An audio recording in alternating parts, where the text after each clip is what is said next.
बहुत समय पहले की बात है। एक छोटे से गांव में एक लड़का रहता था जिसका नाम मोहन था।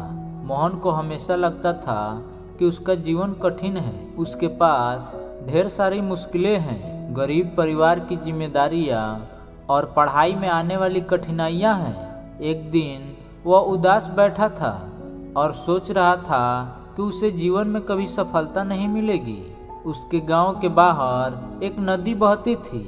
मोहन उस नदी के पास गया और देखा कि नदी की धारा बड़ी तेजी से बह रही थी।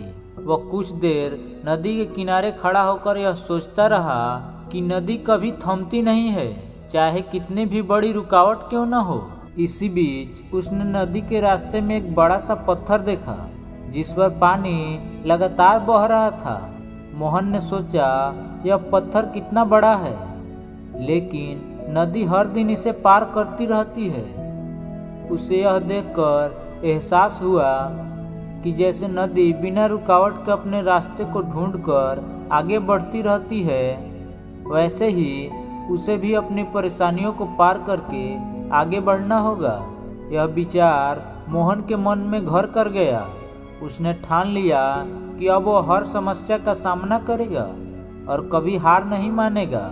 उसने कड़ी मेहनत की और धीरे धीरे अपनी पढ़ाई में सुधार किया। कई सालों बाद मोहन एक सफल व्यक्ति बन गया और उसकी मेहनत ने उसे ऊंचाइयों तक पहुंचा दिया। दोस्तों, जीवन में आने वाली कठिनाइयाँ बड़ी लग सकती है, लेकिन अगर हम निरंतर प्रयास करते रहे तो हम उन्हें पार कर सकते हैं। जैसे नदी अपने रास्ते में पड़े पत्थर को पार करती है और सफलता प्राप्त करती है, वैसे ही हम लोग भी अपने मुश्किलों और परेशानियों को पार करके आगे सफल हो जाएंगे। दोस्तों, कहानी अच्छी लगी हो तो वीडियो को लाइक, कमेंट और दोस्तों को शेयर ज़रूर करें।